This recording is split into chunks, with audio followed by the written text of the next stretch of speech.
नमस्कार, अटल मत न्यूज मध्ये आपले सहर्ष स्वागत आहे।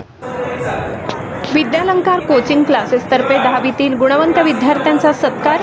शहरातील विद्यालंकार कोचिंग क्लासेस यांच्या वतीने नुकत्याच जाहीर झालेल्या 10वीच्या परीक्षेत उत्कृष्ट यश संपादन करणाऱ्या गुणवंत विद्यार्थ्यांचा सत्कार समारंभ 17 मे रोजी गुलाब विश्व मंगल कार्यालय येथे उत्साहात पार पडला। या कार्यक्रमात विद्यार्थ्यांना पुष्पगुच्छ, सन्मानचिन्ह व प्रमाणपत्र देऊन गौरविण्यात आले। यावेळी संस्थेच्या संचालकांनी विद्यार्थ्यांचे अभिनंदन करताना सातत्यपूर्ण अभ्यास, पालकांचे सहकार्य आणि शिक्षकांचे मार्गदर्शन यामुळे हे यश शक्य झाल्याचे सांगितले। यंदाच्या निकालात संस्थेच्या अनेक विद्यार्थ्यांनी उच्च गुण मिळवत विशेष प्रावीण्य संपादन केले।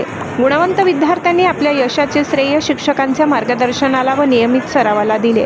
कार्यक्रमाला पालक, शिक्षक व विद्यार्थ्यांची मोठ्या संख्येने उपस्थिती होती। शेवटी उपस्थितांचे आभार मानून कार्यक्रमाची सांगता करण्यात आली।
परंतु सोहळा साकारणे साक्षात उदार हे फार अवघड असतं।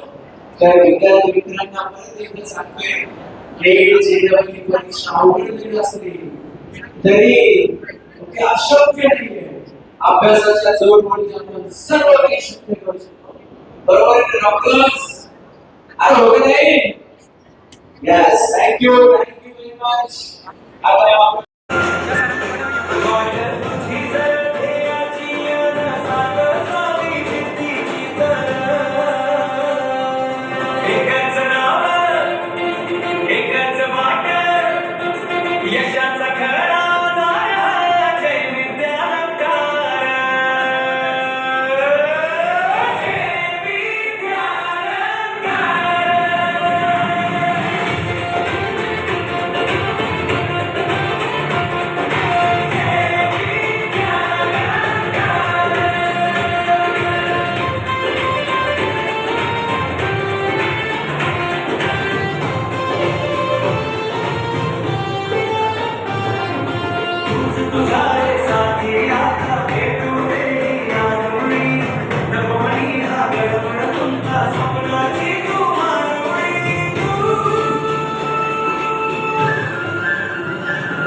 सर एक मिनट थोडं पाठीमागे या, एक फोटो मला घेऊ द्या सर। एक मिनट थोडं दीदी पाठीमागे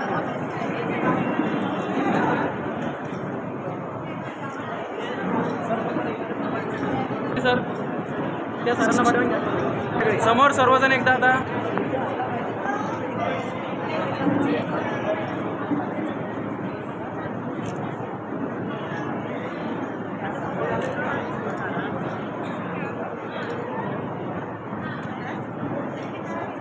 ओके,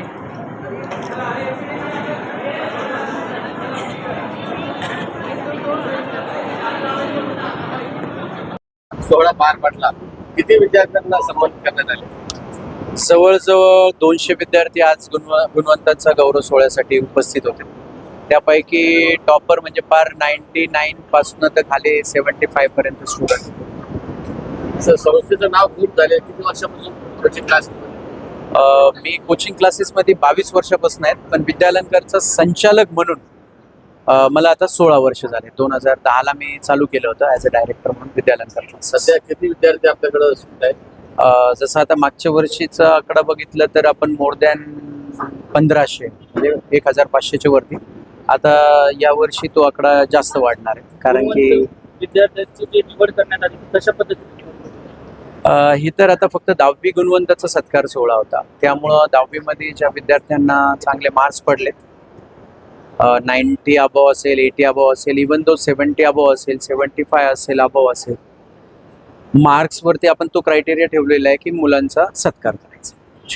आज किती विद्यार्थ्यांचा सत्कार करण्यात आला? आताच सांगितले मोर दॅन 200च्या आसपास विद्यार्थ्यांचा सत्कार. सर, आता विद्यार्थ्यांना नीट हे कडे जात आहे, याची तयारी आपल्याला प्राथमिक याच्यापासून करावी लागते. तर 10वी नंतर आपण कशा पद्धतीने विद्यार्थ्यांची तयारी?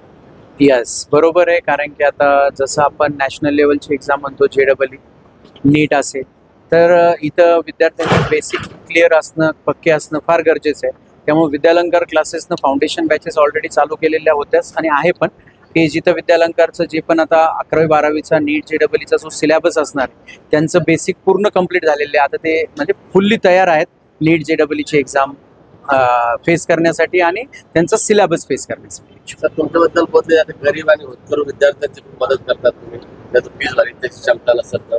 हो, एक शेतकऱ्याचा मुलगा म्हणून मला त्याची जाणीव आहे. शिकवताना किती संघर्ष करावा लागतो आईवडिलाला याची पण मला जाणीव आहे.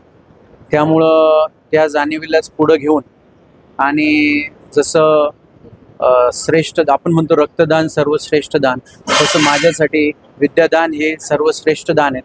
आणि विद्यार्थी आणि त्यांचे पालकच विद्यालंकार क्लासेस असेल किंवा माझ्यासाठी माझं दैवत आहे. विद्यार्थ्यांना तुम्ही काय आव्हान करणार? आजच्या या सत्कार सोहळ्यातनं विद्यार्थ्यांना असं आवाहन करू इच्छितो की आपण आता सत्कार सोहळा म्हणजे गेल्या 10 वर्षात तुम्ही जी मेहनत घेतलेली आहे आणि परिश्रम घेतलेले आहेत गेल्या 1 वर्षापासून, त्याचं फळ तुम्हाला भेटलेलं आहे. कुणाला कमी अधिक प्रमाणात ते फळ भेटलेलं असेल, परंतु जास्त मार्क आले तर एकदमच ओव्हर कॉन्फिडन्स नको व्हायला आणि कमी आले म्हणून खचून पण जायचं नाही. तर परत पुन्हा एकदा आपण त्याच ताकदीनं तयारीला लागायचं. नीट JEE असेल किंवा MHT CET एक्झाम असेल, तिथं आपण 100% आपल्यातला देण्याचा प्रयत्न करायचा आहे. रिझल्ट ऑटोमॅटिकली तो येणाऱ्या 2 वर्षानंतर तो रिझल्ट तुमच्या समोर येणारच आहे. जसा आज तुमचा 10वीच्या मार्कावरती तुमचा सत्कार सोहळा झालेला आहे, तसंच तुम्ही नीट JEE MHT CET मध्ये चांगले कॉलेज मिळून तुमचा परत कसा सत्कार होईल, तुमच्या आईवडिलाची मान कशी अभिमानाने उंचावेल यासाठी तुम्ही सदैव प्रयत्न करता. एक प्रश्न असा होता साहेब, मागच्या 8 दिवसापासून नीट प्रश्नपत्रिकेवर पुन्हा देश होरपडतंय. काही संस्था चालकाचे नाव आले लातूर त्या भागातून. तुम्हाला काय वाटतं, तुमचं काय मत आहे?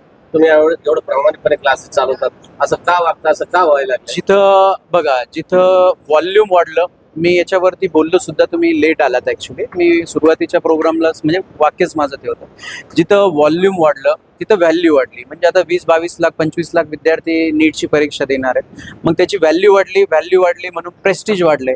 मग प्रेस्टीज वाढले म्हणजे प्रत्येकाला असं वाटतंय की मला MBBS करायचं आहे ॲट एनी कॉस्ट. मग शॉर्टकट्स, मग तिथं पालक असेल किंवा काही म्हणजे क्लासेसचे डायरेक्टर असतील किंवा पेपर सेटर असेल किंवा NTA टीमसुद्धा याच्यामध्ये इन्व्हॉल्व असू शकते. कारण की याच्यामध्ये या प्रेस्टीजमुळंच हा एक प्रॉब्लेम झालेला आहे.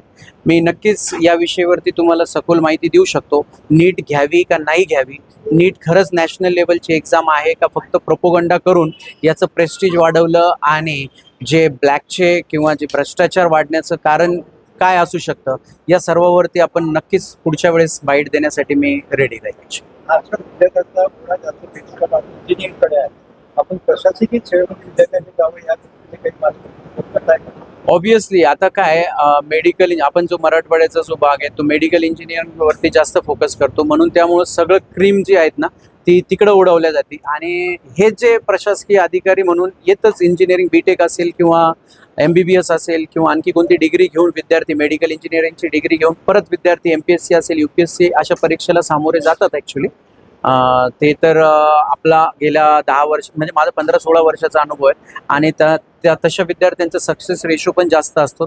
कारण की 11वी 12वी किंवा नीट JEE ची अभ्यास तयारी करत असताना अभ्यासाची जी क्षमता असते म्हणजे 10, 12, 14 तास अभ्यास करण्याची एक प्रॅक्टिस तिथं होती.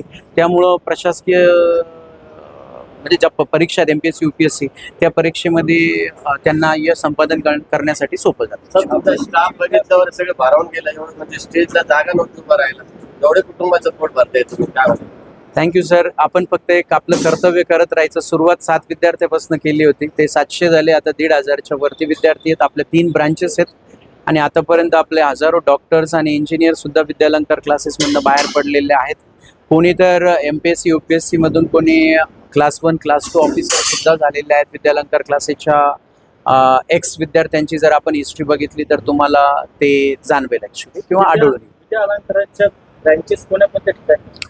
विद्यालंकार क्लासेसच्या 3 ब्रांचेस आहेत. एक हडको परिसरामध्ये हेड ऑफिस आहे आपलं DMartच्या समोर येणाकराला, आणि दुसरं जे आहेत कॅनॉट परिसरामध्ये दुसरी ब्रांच, आणि तिसरी उस्मानपुरा. अशा 3 ब्रांचेस आहेत आपल्या. आणि नीट, JEE आणि MHT CET या सर्व परीक्षेचा अभ्यास इथं करून घेतला जातो. आणि हडकोच्या ब्रांचला आपण फाउंडेशन 8, 9, 10 फाउंडेशन पण घेतो आणि रेग्युलर स्टेट बोर्ड CBSE बोर्डच्या सुद्धा बॅचेस रन करतो.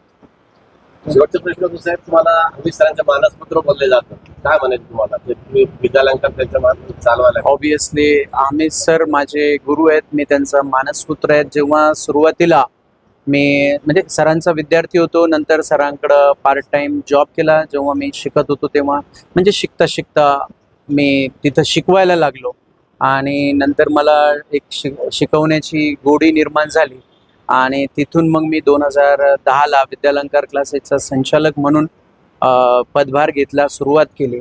आणि आज जे आहेत आजवरती अमित सर बघत असेल, त्यांच्या ब्लेसिंग नेहमी माझ्या पाठीशी असतात, त्यांचे संस्कार माझ्या पाठीशी आहेत. जसं त्यांनी हुतकर मुलांसाठी प्रामाणिकतेनं अगोदरच्या काळात प्रयत्न केले, तसंच मी तो वारसा पुढे चालवण्याचा प्रयत्न करतो. आपल्या अमित कॉलेजमध्ये गेली आणि ते शिक्षण क्षेत्रातले एक नामांकित व्यक्तिमत्व होतं, त्याचा आदर्श आपण चालवतो.